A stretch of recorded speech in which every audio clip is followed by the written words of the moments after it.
The Brew House was created to capture and share with you the long history of the Genesee Brewery, but the brewery itself isn't half as interesting as the beer and the people who make it. Visit GeneseeBrewHouse.com.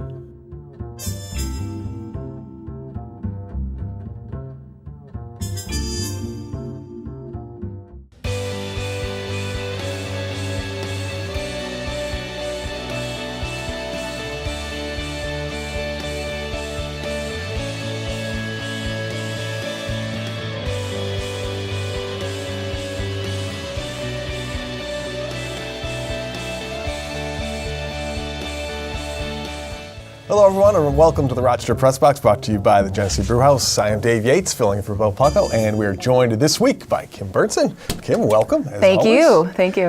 Mike Catalana. Good to be back. Great to see you again. And of course, Pat Duffy, breaking out the old school duds there. Yeah, you're welcome. It's the end of the tiny conference tournament, getting ready for March Madness. Figure I'd shout out to the Pride of Fairfield, Connecticut, Sacred Heart men's basketball. Where did you get that? Where do I get any of my jerseys? Online. Yeah, it's Game Boy. Pretty sweet, right? I thought the Champion outlet closed down a few years ago. That looks like one of those finds in the bins. Remember those things? That was my favorite place to be. I love that place. That was my back-to-school shopping. Yeah. Oh, yeah. Yeah, I'm still working it. What Champion? Gosh, it's so good to be back. Let's start talking. It is time for NFL free agency and the Bills making some moves. Mm-hmm. Compared to some other teams, not necessarily splashes, but Kim, what do you think of what the Bills have done? Well, they started out with a splash, sort of. It was kind of fun to follow the whole Antonio Brown saga throughout the night. If you stayed up that late, if not, you missed everything that happened.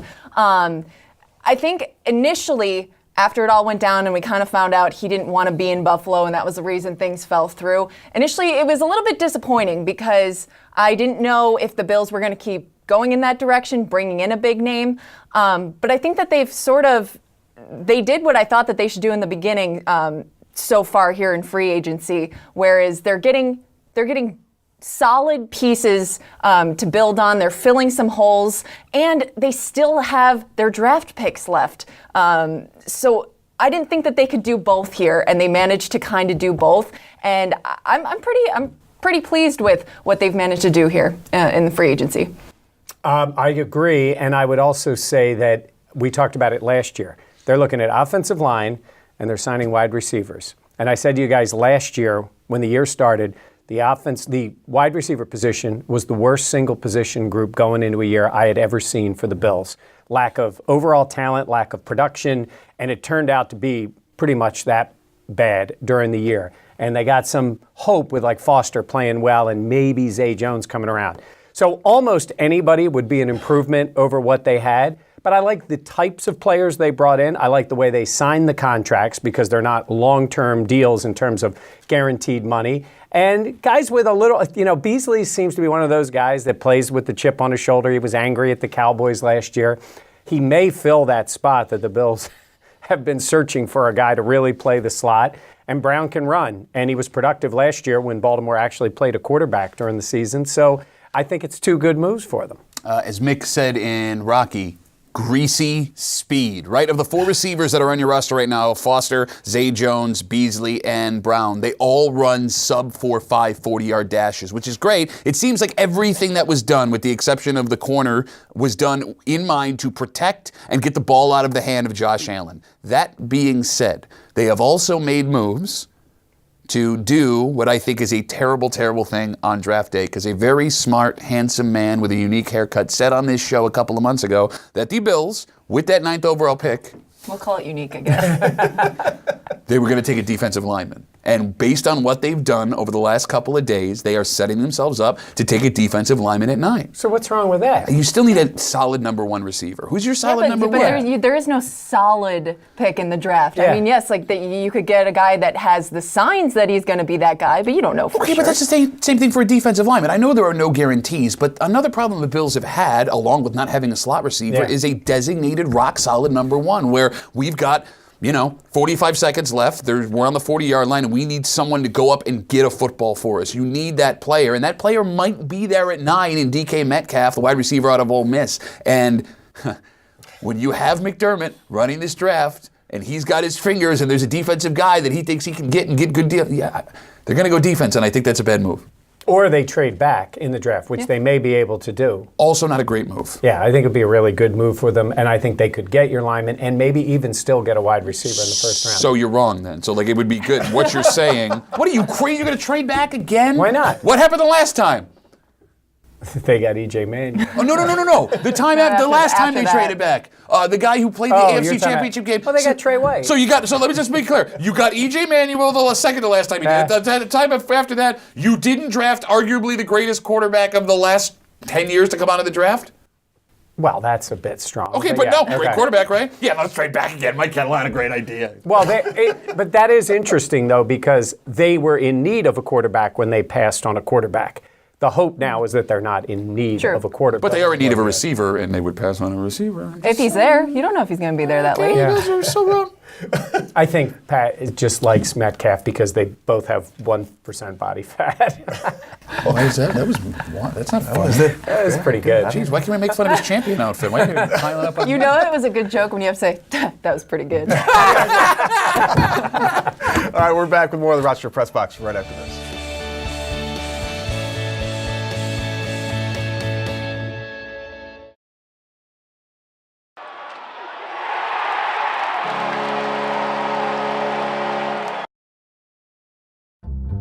The Press Box is brought to you in part by Bay & Goodman Pizza, a local Rochester favorite. Corner of North Winton and Browncroft, Bay & Goodman Pizza.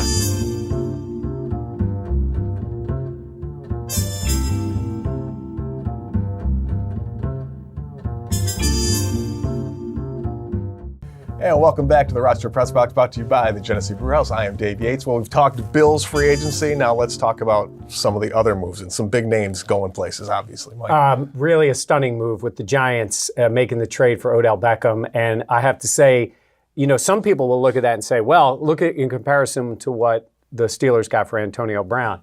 But Beckham's younger. I think he's maybe even more dynamic of a player, though Brown is very good too.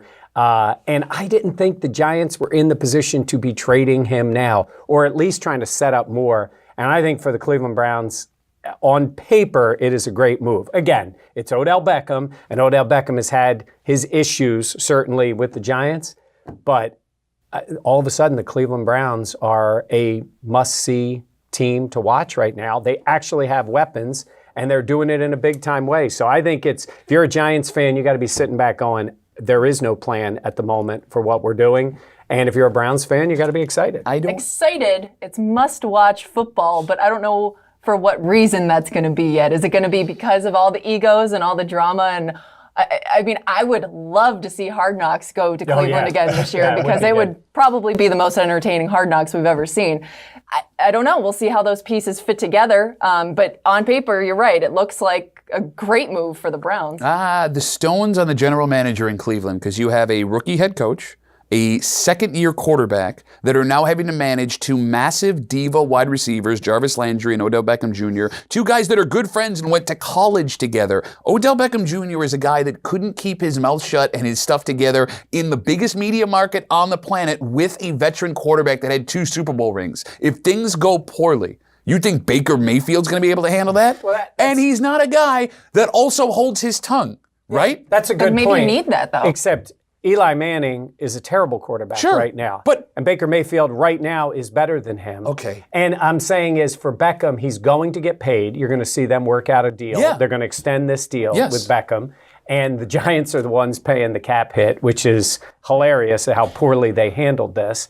And I think for the Browns, I think they're taking a swing. I think they know that division is down. And I think that's the kind of move a team like the Browns, who have made the Bills look more successful over the last few years, need to make. Look, you're right on paper that that's an awesome team. But there have been things on paper in Cleveland for every sport they've ever had that looked great. There is no way that this works. There is absolutely no way this works. And what the Giants took in return for Odell Beckham Jr. tells me there's more to this story than what we're seeing. And it reminds me of a good buddy of mine's favorite football team a couple of years ago, right? The All-Star team. Remember all the guys the Eagles brought in? On paper, it was arguably one of the greatest teams you've ever seen. You know what's funny about that? It wasn't even that great of a team. And it was Vince. Hold on, wait. Do you have hindsight on right now? Because it's 2020? No, because it was Vince Young that said it. And Vince Young was terrible. And why he was talking about that. And they were talking about guys like Nnamdi Asomugha. Yeah. I mean, who was just a guy who got paid. That was not a great team by any stretch. And just because Vince Young said it about a dream team, it wasn't even close. I'm not saying this is a great team. I'm saying this is a team that should be able to put points on the board. They have young talent on defense. They still have a ton of draft picks left to use. And I think that the Browns now are a very, very viable team in the AFC. And their division got worse. Yeah, no question. On top of that. So Baltimore's now going to play with no defense and no quarterback. You ready? Yeah. Here's my crazy prediction. Okay. Write it down. The Browns are not over 500 this season. Ooh, that's bold. Take it to the bank. And what happens? It all blows up on them? I do. I mean, come on, Mike. You've seen this movie before. You've seen this story before. You know the ownership in Cleveland is what the issue is. Ownership is you have a a guy problem. under federal indictment for a whole bunch of different stuff, and then now all of a sudden he makes a brilliant move after going 126-1 over 2.5 seasons. It cannot work. Sounds like the owner has sort of stayed out of the picture, and he's let Dorsey make the call, and Dorsey has done a good job of bringing in talent there. It's always sunny in Cleveland. We're back with more of the Rochester Press Box right after this.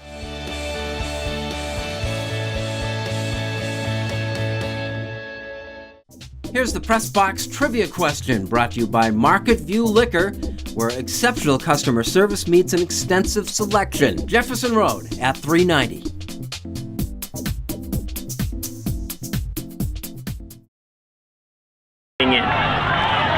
Today is all about belief. Right? It's not enough for me to believe it. It's not enough for Coach Hill or Coach Barstrom to believe it. You have to be the ones that believe that you are capable of running the way that we all know you are capable of, and that those negative thoughts that are coming into your head, you can acknowledge and push away. What's your response to them going to be? 5 more meters, 5 more meters, 5 more meters.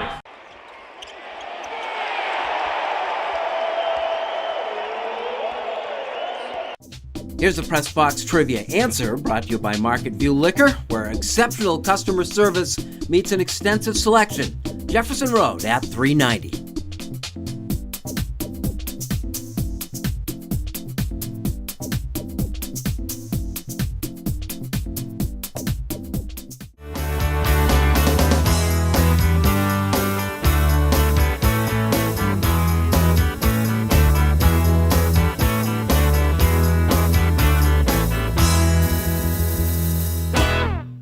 And welcome back to the Rochester Press Box, brought to you by the Genesee Brew House. I am Dave Yates, and it's time now for Like It or Not. Kim, I'm sorry. Let's talk about Tim. As in Tim Tebow, sent down to Syracuse. They're coming to Rochester in April.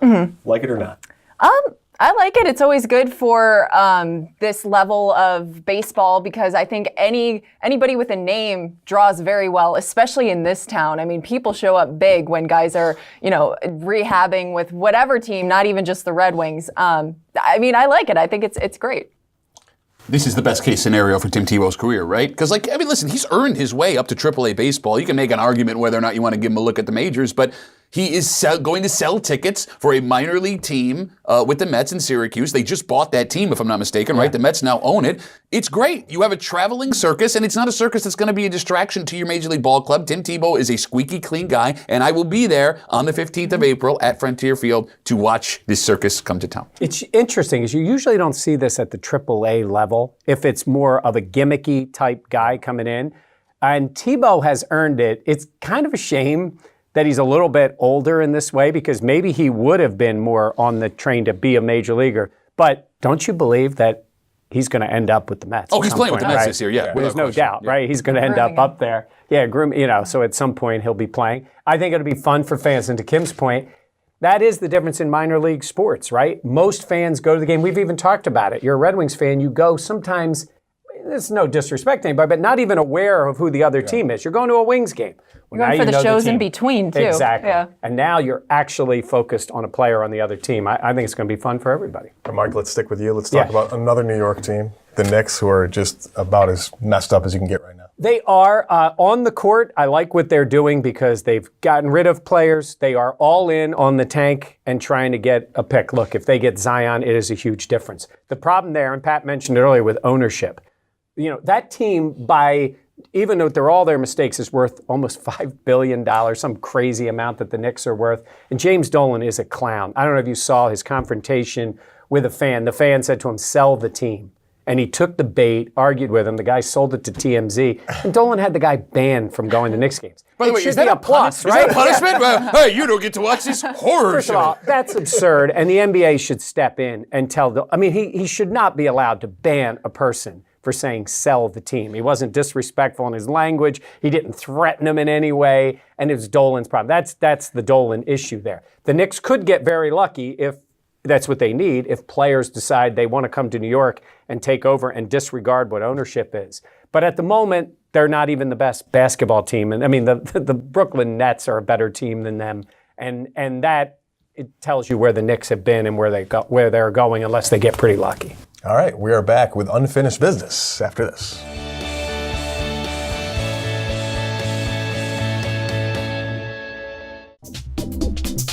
And now here's this week's MVP Experience Stat of the Week, brought to you by Sport Clips, where it's good to be a guy. No appointment ever needed.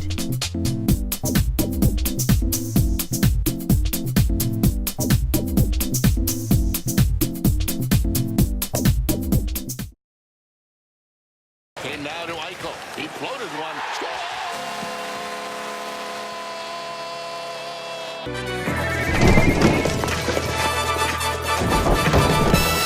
Get 2 for 2 egg and cheese wraps, 2 for 4 bagels with cream cheese spread, and 2 for 5 bacon, egg, and cheese croissants with Dunkin' Go-Tos.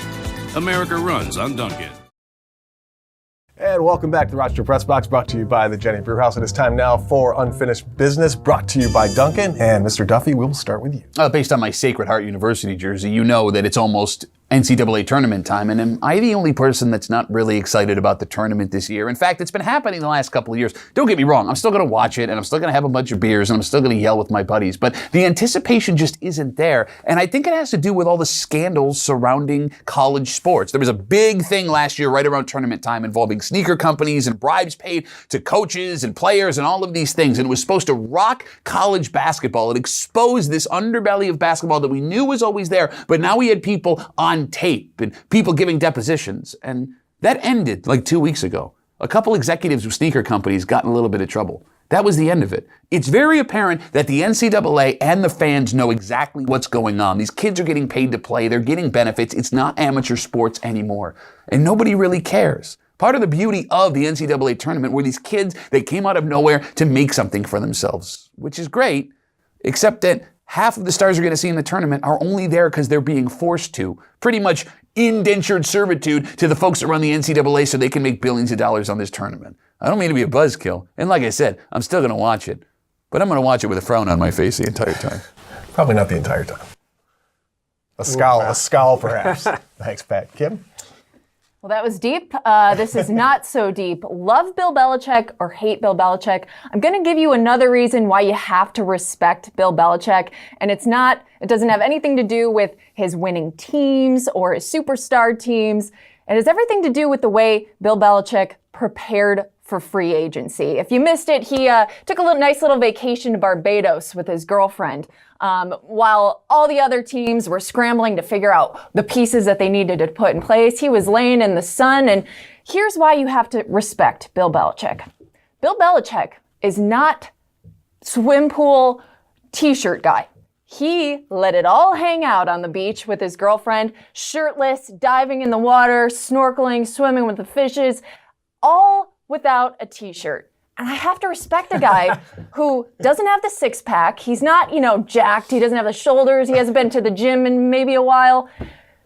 You do you, Bill. You do you. Thought maybe he wore his hoodie out there. That would be funny, right, if he did. I thought he wore it everywhere, but apparently he does not. Hold on. Are you okay? Nope.